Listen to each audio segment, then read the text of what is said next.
নমস্কার। সর্বভারতীয় সঙ্গীত ও সংস্কৃতি পরিষদের বর্ষামঙ্গল অনুষ্ঠানে শান্তিনিকেতনের সৃজনী শিল্পগ্রামে আপনাদের প্রত্যেককে স্বাগত। আপনারা জানেন আজকে আমাদের অনুষ্ঠান বিকেল 4টা থেকে শুরু।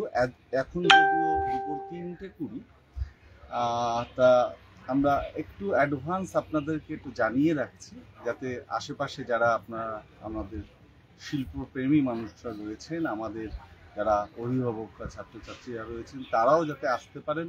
কারণ এই অনুষ্ঠানটার আমরা কোনো লাইভ করব না, কিছু আমরা ভিডিও বা স্টিল ফটোগ্রাফি পরে আমরা অ্যাভেলেবেল করব।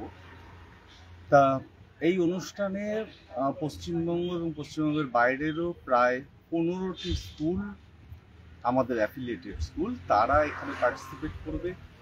আমি আবার বলে দিই যে আপনারা অনেকেই আমাদেরকে ফোন করেন যে আমাদের বিভিন্ন অনুষ্ঠানে পার্টিসিপেট করবার জন্য। তা আমরা অপরাধ, আমাদের যারা অ্যাফিলিয়েটেড সেন্টার হোল্ডার এবং তাদের স্টুডেন্টরা ছাড়া আমাদের বিভিন্ন যে সমস্ত অনুষ্ঠানগুলো হয় তাতে অংশগ্রহণ করতে পারে না। তা আমরা যদিও অন্যান্য বেশ কিছু অনুষ্ঠান রাখি যেটা ওপেন টু অল থাকে।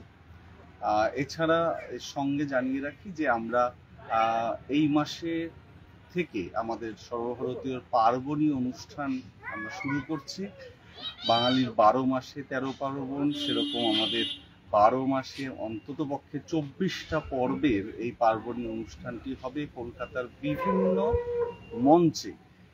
এই মাসে 21 এবং 27 তারিখ রামমোহন মঞ্চ, কলকাতার রামমোহন মঞ্চ, সেখানটায় হবে।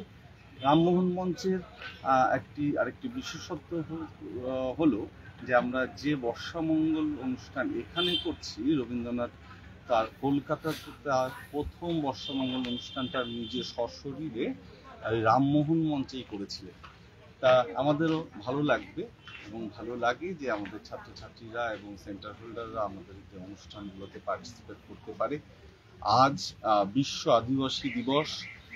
এতক্ষণ এইচএসসিসির ডিরেক্টর উনি উপস্থিত ছিলেন এবং প্রচুর আদিবাসী দল এখানটায় অনুষ্ঠান করলো, আমরা সবাই দেখলাম এবং সমৃদ্ধ হলাম।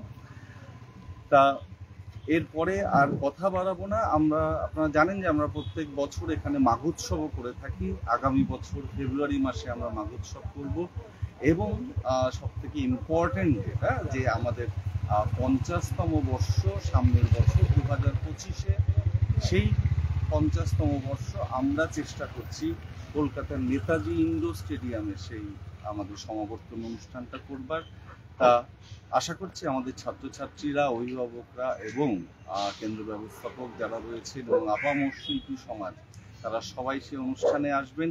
তা আমি মোটামুটি একটু চেষ্টা করলাম আমাদের পার্বণী, বর্ষামঙ্গল, মাঘোৎসব এবং 50তম বর্ষের অনুষ্ঠানগুলো সেগুলো অল্প করে বলে দেওয়ার।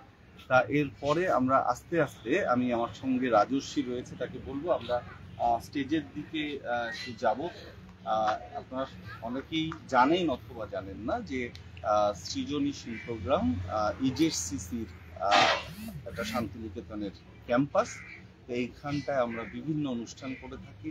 আজকের অনুষ্ঠান সর্বভারতীয় বর্ষামঙ্গল, তাতে প্রায় 250 থেকে 300 জন শিল্পী তারা পার্টিসিপেট করছে।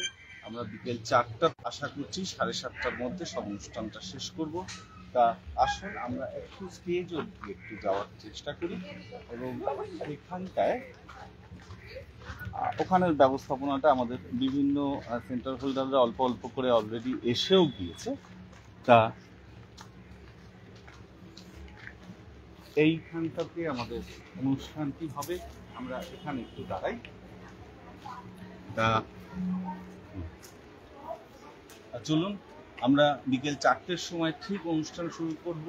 বিভিন্ন দূর দূরান্ত থেকে সমস্ত সেন্টার হোল্ডাররা এসেছেন, তাদের ছোট ছোট ছাত্রছাত্রী তারাও এসে উপস্থিত হয়েছে। তা আশা করছি আমরা খুব সুন্দর একটা সন্ধ্যা কাটাবো, একটা শিল্প সংস্কৃতি সঙ্গীতময় সন্ধ্যা। আবার দেখা হবে পরবর্তী কোনো লাইভে। নমস্কার।